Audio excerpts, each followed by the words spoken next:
Hello, everyone who's watching. Welcome to this 14th edition of the International UVAQ Short Film Festival.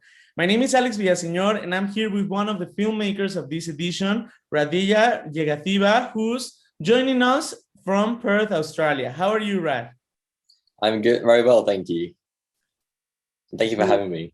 No, thank you for joining us, and we're very excited that you tell us a little bit about your project, Painting by Numbers. So tell us, what is this short film about?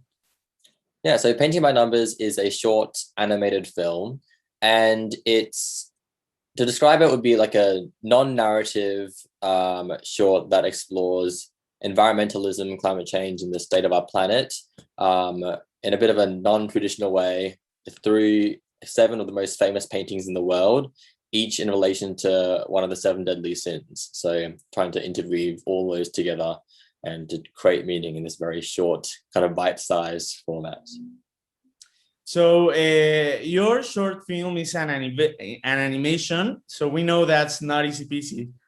Why don't you tell us a little bit about the challenges you faced during the process, the filming, the editing, that we know that's not something that's really easy.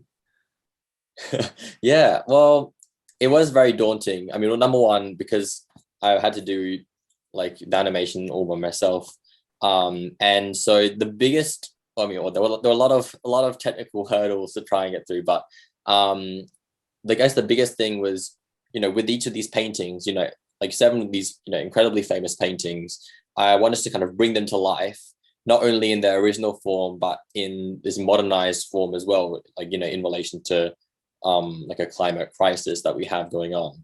And so to do this, I basically realized that I would have to, number one, recreate the painting on like a bunch of different layers. So I'd be able to kind of put it in like a 3D space, and I could animate it. But number two, to create the painting again with like in this modernized format, but like trying to keep a similar style to the original. So that all was, I think, the most challenging part of it. Like, so I, on my iPad actually right here, digitally redrew each of the paintings. So for example, in like the Starry Night is in it. And so each of the strokes are to paint again and again. And so it's good that I had the original as a reference, but then, yeah, trying to, create something that was also similar to the style of these incredible artists was definitely a challenge. But it was really, even though it was a very challenging process, it was really just insightful and just a really good experience, I think, just for me to have and to explore. And I learned a lot, definitely, both about animation and about the subject matter.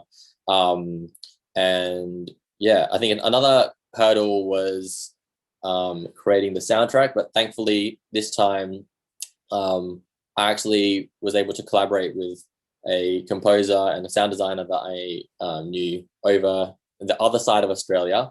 And so we just had lots of Zoom calls, and we were kind of just playing, like online and trying to kind of figure out the soundtrack together.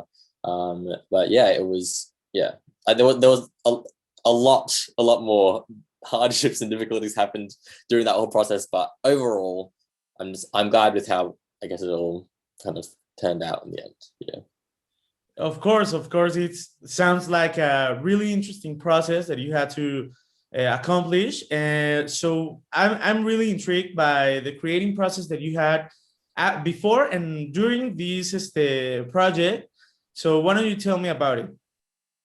Yeah, so going into the project, I had, I guess this initial idea about, I've always loved the idea of the 7 deadly sins, and I feel like you can do a lot of things with that, but I was also very passionate about wanting to create some sort of piece on the environment.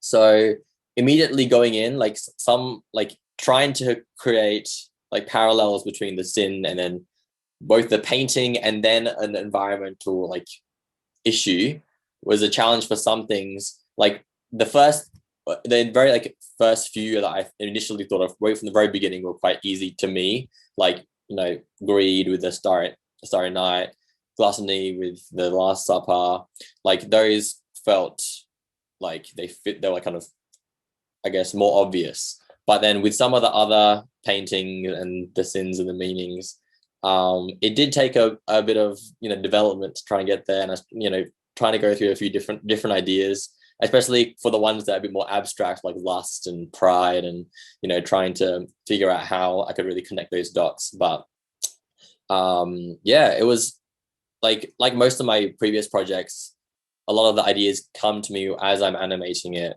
and during that animation process. So I think, because once you're in that kind of creative space, I think it's just a lot easier for those more creative things and the solutions to kind of come to you. So that was my I guess a little glimpse into my kind of process behind it.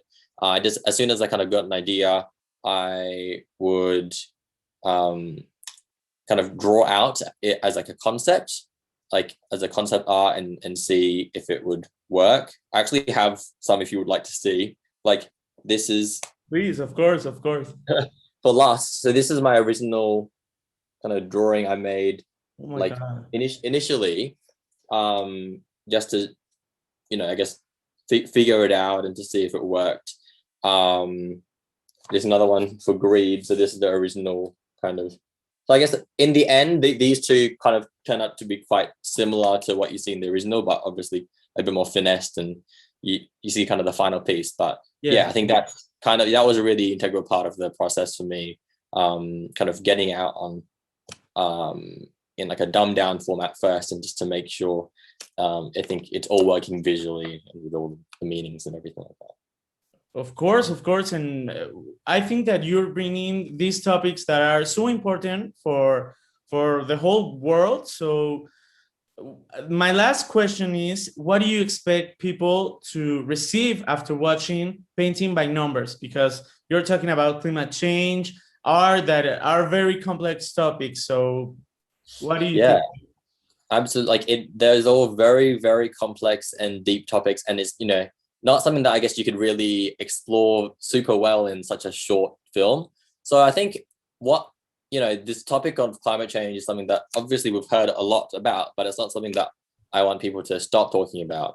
And so I wanted to just, approach this in a little bit of a creative way, a little bit of a creative twist, something that hopefully will be a bit memorable, and just to hopefully encourage people to like look into the matter themselves and do more research online and that kind of things. But, obviously the film is quite surface level, and it's just, trying to tackle a lot of things at once. But I guess my goal with the film was hopefully just to keep the conversation going, and to get people more interested and invested into the topic, because even for me, there were so many things that I learned along the way of making the film that I was completely just bewildered by, and it was just really shocking to me. And so I hope that other people will kind of have that same experience, and to really I guess open their eyes to some of the things that are happening around them.